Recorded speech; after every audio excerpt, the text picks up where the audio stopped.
Number 1 रही a test of learning in student life is dash in which student knowledge and skills are demonstrated. कहला छात्र जीवन रे शिक्षार परीक्षा होची एक डैश जो जड़े शिक्षार्थी ज्ञान और दक्षता प्रतिपादित हुए।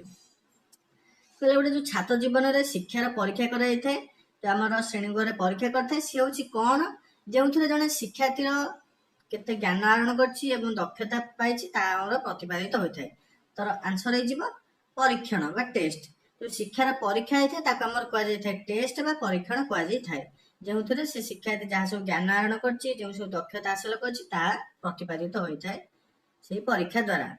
क्वेश्चन नंबर 2 रही in the general sense education which imparts knowledge about various mental social and even personal skills is called dash education। तो ओडियाटा रही साधारण अर्थ रे जो शिक्षा अनेक गुड़े मनस्तात्विक सामाजिक और अंत व्यक्तिगत दक्षता विषय ज्ञान प्रदान करे डैश कहुए। तर आंसर हो लाइफ स्किल एजुकेशन बा जीवन दक्षता शिक्षा कहुए।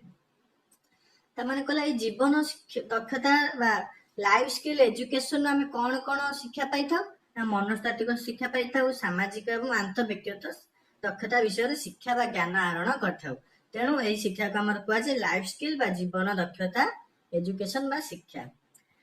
तापर 3 number question student life develops dash ability to successfully deal with problems faced in real life.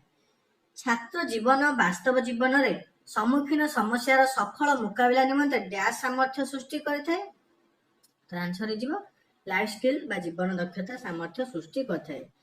तो जो आमर जो छात्र जीवन रे जो सब आमर समस्या होची ताको सम्मुखीन करिया पे कि सामर्थ्य सृष्टि करथाय ना जीवन दक्षता बा लाइफ स्किल हमको साहस देथाय हमको समस्या समाधान करिया पे सियाडी के आमर बाट देखाइ थाय। तो एतला आमर लाइफ स्किल। तापर 4 number question Understanding global problems is the dash of a peace education। विश्व स्तरीय समस्या गुड़िक बुझा शांति शिक्षार डैश अटे। तो आंसर हो एम्स एंड ऑब्जेक्टिव्स। शांति शिक्षार लक्ष्य कौन बा उद्देश्य कौन ना से विश्व स्तरीय कौन सब समस्या गुड़िक होची। तो global problem understanding global problems विश्व स्तरीय जो सब समस्या होची ताको बुझिबा होची हमर शांति शिक्षा बा AIIMS and objective of peace education. Next question number 5 one of the challenges of energy education is dash।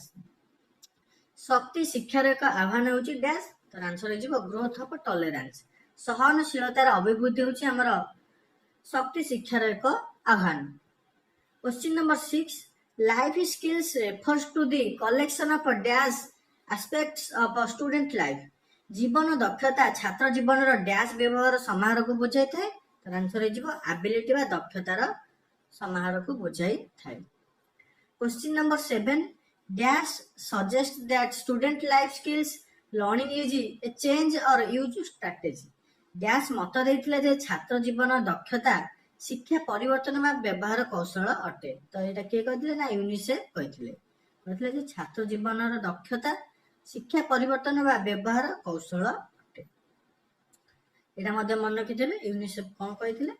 तो एग्जाम रे आपन सिंपल क्वेश्चन आछो कोन सी आपन व्यस्त बार नै। क्वेश्चन नंबर 8 हमर अछि it is dash of the curriculum to help students save their lives as good citizens.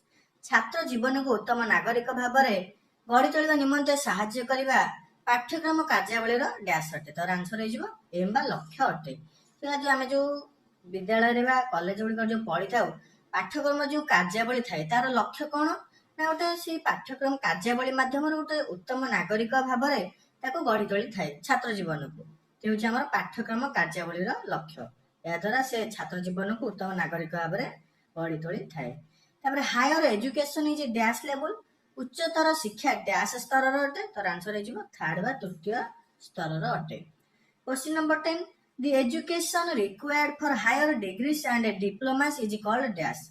उच्चतर degree और डिप्लोमा आवश्यक शिक्षा को डैश कहुए। तो आंसर हो हायर एजुकेशन कहुए उच्चतर शिक्षा कहुए। तो आम जो उच्चतर डिग्री डिप्लोमा जो शिक्षा ग्रहण कर हायर एजुकेशन उच्चतर शिक्षा। डैश गवर्नस हायर एजुकेशन उच्चतर शिक्षा को किए आमर नियंत्रण करें। तो आंसर हो यूनिवर्सिटी ग्रांट्स कमिशन बा विश्वविद्यालय मंजूरी कमिशन आमर हायर एजुकेशन को नियंत्रण करिथाय।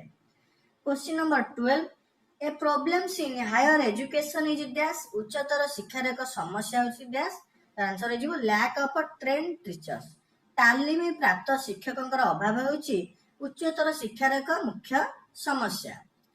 Question number 13 one problem facing higher education is dash उच्चतर शिक्षा सम्मुखीन होतिबा एक समस्या होची कोन आंसर होची पुअर टीचिंग एंड लर्निंग निम्नमानर शिक्षादान एवं शिक्षण होची उच्चतर शिक्षा जो समस्या गुड़िक संविधान सम्मुखीन होची तार गोटे मुख्य समस्या होची निम्नमानर शिक्षादान एवं शिक्षण।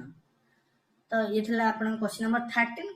क्वेश्चन नंबर 14 रहिछि dash higher education campaign priorities matters dash उच्चतर शिक्षा अभियान अग्राधिकार प्रदान करथुवा विषय हमर हायर एजुकेशन केउ विषय को अग्राधिकार देथे बा प्रायोरिटीज देथे ना क्वालिटी वैल्यूज बा गुणात्मक मूल्यबोध को हमर हायर एजुकेशन अधिक अग्राधिकार देथाय। तो देखो ये 4-5 क्वेश्चन हमर प्रायतः हायर एजुकेशन ऊपर रहिछि डैश उच्चतर शिक्षा को नियंत्रण करे उच्चतर डिग्री डिप्लोमा हमर कोन इस आपनकर 2 मार्क पल्ला मध्ये आपन लिखि परिबे।